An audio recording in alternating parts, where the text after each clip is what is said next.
Hello, Jeff. Hi, Yasu. Thanks for having me on your podcast. Yeah, thank you for taking time. You are running a digital marketing agency in Japan. So today I want to ask you about your business and life in Japan. Sure. Yeah. At first, when did you come to Japan? I came to Japan in 2004 when I was working at Microsoft. Mm. Um, I really had, how do I say, before then I had traveled to Japan many times Mm. and had traveled around the country on a Japan Rail Pass. And I just thought if I can come here and work for 2 or 3 years and get some really good experience, Mm. yeah, then I can go back home and continue working in my previous jobs. Mm. Of course, I was here in Japan for 2 to 3 years, and then 2 to 3 years became 5 years, and then 5 years became 10 years, and now it's 16 years here in Japan. Oh, so you are already used to live in Japan. Yeah. Yeah, I Mm. haven't been arrested yet, so I guess that's a good sign. Mm.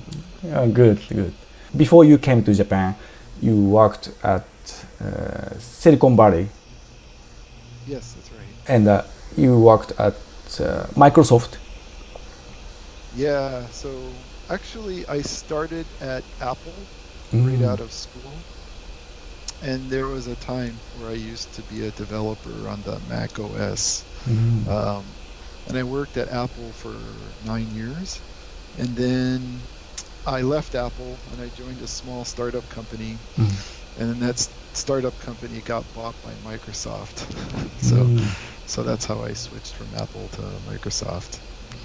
Mm, I see. After that, you started working at Microsoft. Yeah, I came to Microsoft Japan. Mm. I was in the MSN online Mm. group. So they're known at the time for products like Hotmail and Messenger and MSN.com. Mm. I see. Yeah. Was it hard work to work in IT companies? I think for my case, it was a challenge. Mm. Um, let's see, I had a new job, Mm. right? And with new people. Mm. Um, and I'm in Japan for the first time. Mm. And even though I had studied Japanese a little bit, Mm. I still struggled with the language. Mm. And I was in a group that was pretty much mostly Japanese. Mm. There wasn't a whole lot of foreigners in my particular group. Mm. So, I had to uh, go to meetings where Japanese is spoken and try to understand and try to figure out how things are different, and then figure out like how to be successful. Mm. And to be honest, it took maybe 6 months, 6 to 9 months, I don't know, something like that, before I really felt like I was contributing in a positive way, Mm. right? Yeah. So it Mm. was a challenge at the time, but I'm glad I did it. It was just a fantastic experience. Mm. Wow. Is there a difference of working style uh, about the US companies to Japanese companies, like working hours, something? Yeah, Mm. that's a good question. Mm. Yeah, there's a big difference. Mm. Although I must say, like I was working at Microsoft, which is, working at Microsoft Japan is kind of like a hybrid, right? It's not really a Japanese Mm. company, but it's not really a Silicon Valley company Mm. uh, either, right? It's somewhere in between. Mm. So, it had like good aspects, of a high-tech company and, other things as well. But yeah, there are some differences. Let's see.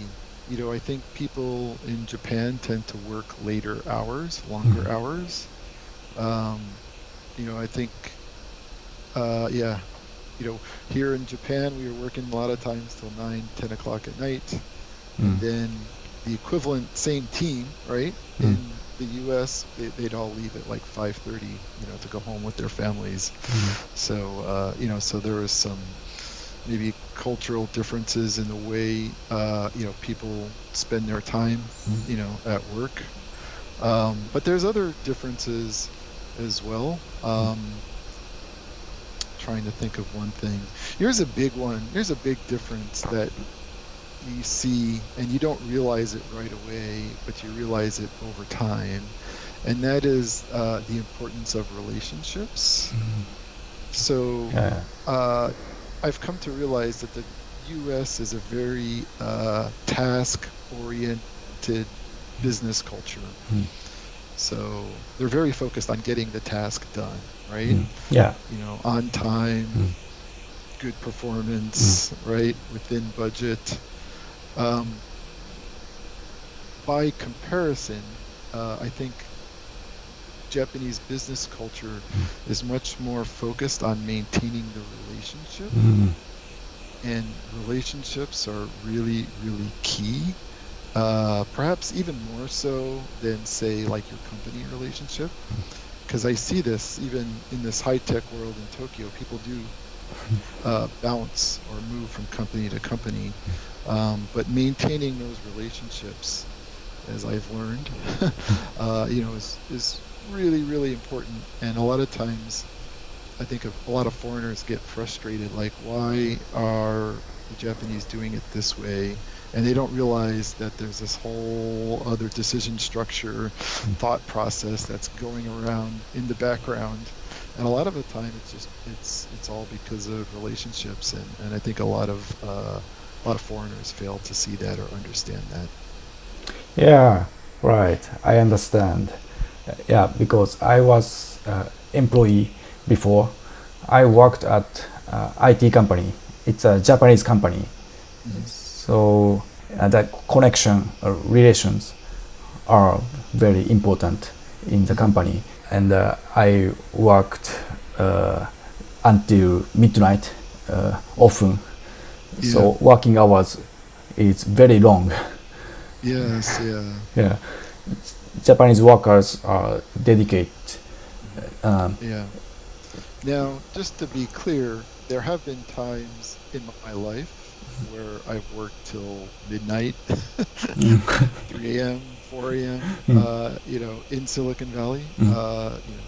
But when that happened, it was usually because we had a deadline.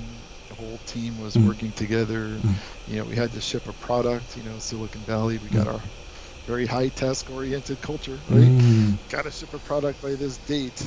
Everybody's waiting, and so that does happen. Don't get me wrong, and it does happen a lot. But it's, I guess, what's difference is in terms of accepted norms. There's some people in Japan where it's just normal for them to work till 10 o'clock every night to somehow prove to themselves or prove to others that they're, a valued employee or something.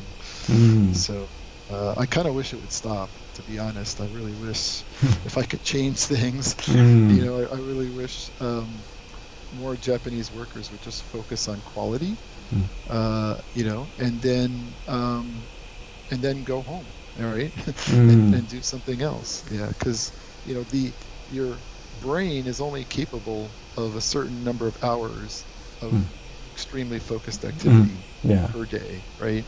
That's covered in some books like The Brain. I think it's called Your Brain at Work. I think there's some other books as well. Your brain, your human brain, can only focus for a certain amount of time and stay hyper-focused. And then after that, your productivity starts to decay. And it decays and it decays. There's no way, if you're working super hard starting at 9 a.m., that 10 p.m., 12, 13 hours later, you can say that you're working with the same productivity. Chances are you're not. Yeah, right. There are many tired Japanese workers, and you can see them on the train every day. Yeah, one thing that really surprised me too was sometimes it's accepted to like sleep in meetings in Mm. Japan. Never see that in the US. You probably get Mm. yourself fired or thrown out Oh. if you fell asleep in a meeting. You know, never see that. Never see Ah. that in the US. That was like really surprised. I Mm. think the first time I had it, I was giving a presentation. I came from the US to Japan Mm. and I'm giving a presentation Mm. to a room full of Japanese people, and a couple of them, like one or two of them, kind of fell asleep. I was just like, what's wrong with me? I'm giving my presentation. They're falling asleep in my presentation. I How can see. I make this better? And then I kind of realized later, oh yeah, that happens, a lot. It's I just like, see. oh, yeah. Yeah, right, right. And there are many meetings in Japanese companies. Yeah, Mm. meetings is another big difference. I've seen this a lot. Even it's a little bit different, I think, with high-tech companies. I worked at Microsoft. I Mm. also worked at Adobe in Japan. Mm. Um, and even at Apple, I had business trips here. Mm. But um, yeah, especially Silicon Valley, you go into a meeting and the result, what's going to happen in that meeting, you don't know. Mm. And a lot of times people go in and you talk, you debate, you argue, Mm. you explain your points, other people explain points, and then you arrive at a decision. Um, with Japan, sort of the expected norm is that you have to reach out, and Mm. do a little bit of like ne mawashi, if you know that phrase, right? You Yeah, have to reach out person to person, kind of explain your point, get them to agree with you or disagree with you, yeah. Mm. understand their concerns. And then when you have the meeting, the point of the meeting is to basically get final confirmation. Mm. It's not always like that. I've seen some very big exceptions, Mm. but that's sort of the expected norm there. Mm. Yeah, so like when you go into a meeting in Japan, ideally it's like, okay, just confirm a few things, everybody nods, and then we've decided, okay, great, maybe we talk about some final issues. Mm. It's already made, basically the decision is Mm. already 90% decided when you go into the meeting. But like in my younger days at Mm. Apple, we Mm. have a bunch of young people Mm. in their 20s, very Mm. smart, Mm. very opinionated, very strong opinions. Mm. I mean, it's like, I don't know how I can describe it, but it's like a boxing match or something where Mm. everyone's arguing different things and Mm. explaining different things and different points of view, Mm. and yeah, so it's definitely, especially the way meetings are conducted, Mm. there's a big difference. Yeah, I see. Yeah, it was rare to discuss something in Japan. Um, I think American companies are more practical and efficient. I think it's my image. After that, you started your own business. Um, how did you start your business in the beginning? Yeah, good question. Mm. So, if you add up all the time I worked both in Silicon Valley and in Japan, it was something like 25 years. And to be honest, I was tired of corporate life. I worked for some good companies, right? But honestly, I was just tired of it. It doesn't suit my personality so well for various reasons. Mm. So even in my last job, I was thinking a lot about being an entrepreneur, trying out some of my own ideas. And so, yeah, so I left my last corporate job in 2014, Mm. and I had read a lot of books. Mm.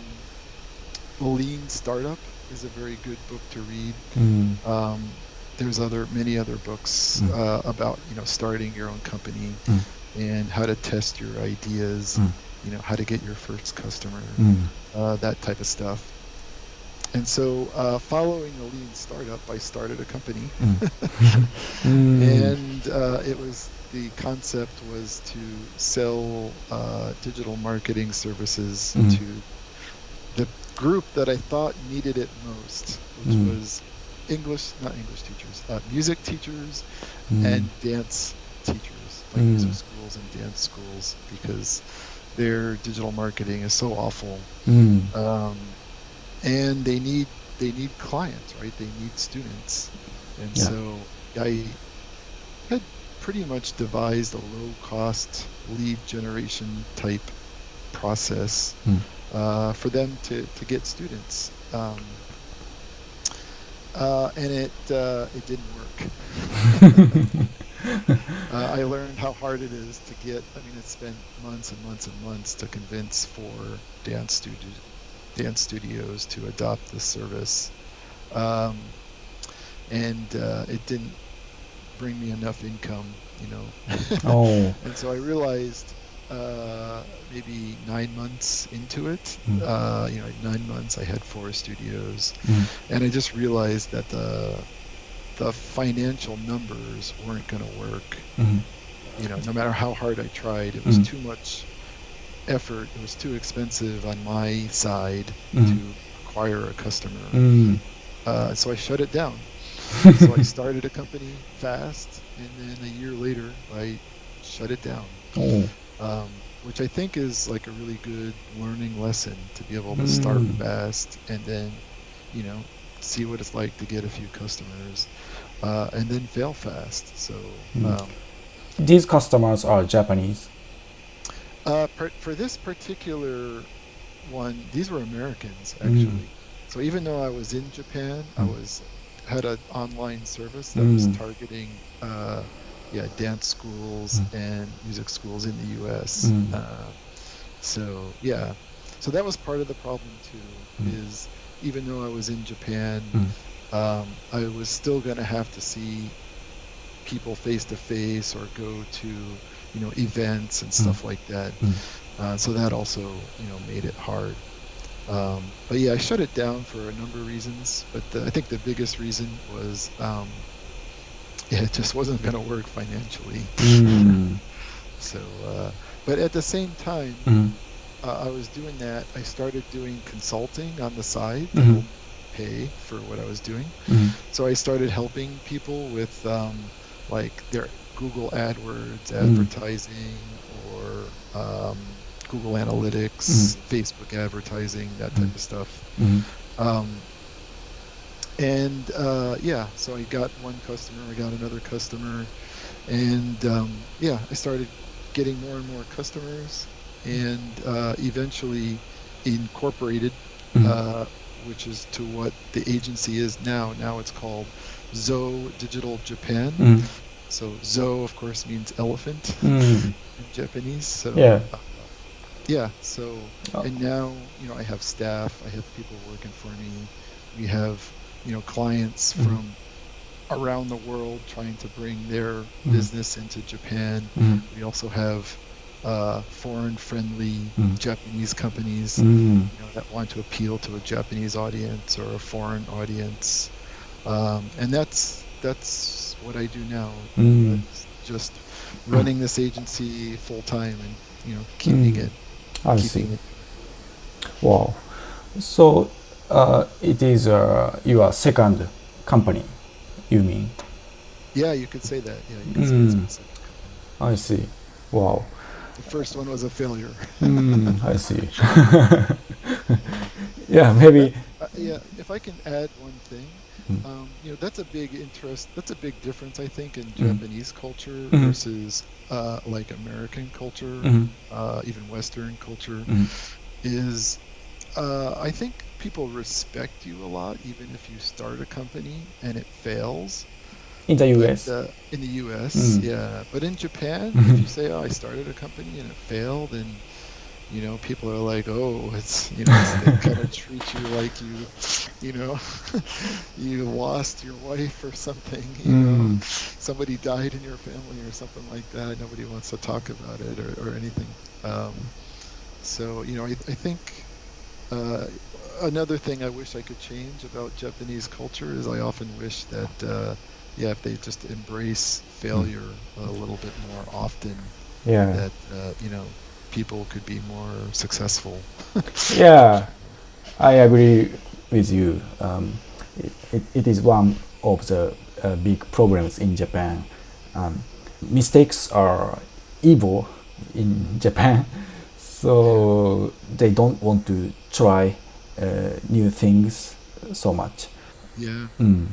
So I always see, mistakes or failures as big learning opportunities. Yeah. I mean, when you get to be old like me, uh, you know, you learn most from your failures or your mistakes. And so, I think a lot of Japanese people, or a lot of Japanese workers, they could do so much more if they're just willing to try and maybe accept that you might have to fail the first time, and then do a pivot somewhere else, and try that, and maybe pivot a third time. But you'll never know unless you try, right? And so many people don't try, which is really unfortunate. Yeah, right, right. And you are doing digital marketing, and I think it is changing rapidly. For example, Yes. SEO, Google update its search engine often, and so Yep. you have to catch up the new technique or new method. Yes. So, is it hard for you to catch up new technologies? Um, First of all, it takes time and effort to stay up to date with different techniques or technologies.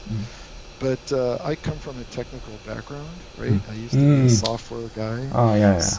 So to me, it's interesting. It's what keeps me going, right? Is to learn, like, what are the new techniques, or what is Google and other search engines, like, what are they doing, right, to make their algorithms better? And then how can we take advantage of that? So, to me, that's what drives me. That's what keeps me going. I mean, if I was in an industry that didn't change at all, I would be bored by now. I would have left a Yeah, long time ago. I see. Yeah, it's a big advantage for you because you are engineer before. In Japan, usual marketers don't have such technical knowledge so much. Yeah, so It's really hard to find that combination of not only understanding technology, but just understanding human behavior. Very few people can truly do that, truly understand both. But those that can are very, very valuable to society, and I'm sure will have very rewarding careers as a result. yeah. So now you are busy for working every day. Yeah. And on the weekends too, unfortunately. But that's okay. I think there are times in my life where I've just worked 40 hours a week and stepped away from the computer, and I've been done. Lately, I am putting a lot of effort because I'm basically growing an agency, from nothing in 2015, 2014 to we have a list of clients, we have staff and lots of other things. So there's still a lot of work to be done, and so yeah, I'm actually putting a lot of time into it. But I think it's gonna pay off down the road, or have more benefits, I think, over time. Yeah, you are a hard worker. Will you continue to live in Japan in the future? Yeah, I think so. Actually, I have two kids, and They have a Japanese mom, and so they speak Japanese, but I want them to speak English too. And so I speak English to them, and they speak English to me, and they speak Japanese to everybody else. But one of the things that's an advantage of working in this digital field is I don't have to be in Tokyo all the time. And so, yeah, I often take my kids back to California for a couple of weeks at a time, you know, and one, get them comfortable speaking English again, get them to understand, you know, get them to meet their relatives, like their grandmother, grandfather, their aunts and uncles and cousins, but more importantly, get them comfortable with American culture. So I often go back and forth, usually twice. When it's not COVID-19, it's usually twice a year that we go back and forth, and yeah, let them spend time there to just, if anything, get used to American culture again. I see. Yeah. So like long term, I'll probably stay here in Tokyo because the business is built up. We're an agency in Tokyo. We focus on Japanese related things. I can't really see myself living long term outside of Tokyo. And I like it here. It's just the area. It's just a great area to live and grow up. I'm happy with the environment that my kids have. I think it's a good, healthy environment. Yeah, and I hope to be here for another few years. Oh, good. Yeah, I'm happy to hear that. I heard your stories. They are very valuable for my viewers, I think. Yeah. Okay. Yeah. I hope somebody gets some value out of my life. Yeah. Thank you for sharing your stories. Sure. Yeah. So thanks again for having me on. I appreciate that. Yeah, thank you too. Okay, see you again. Bye. Okay.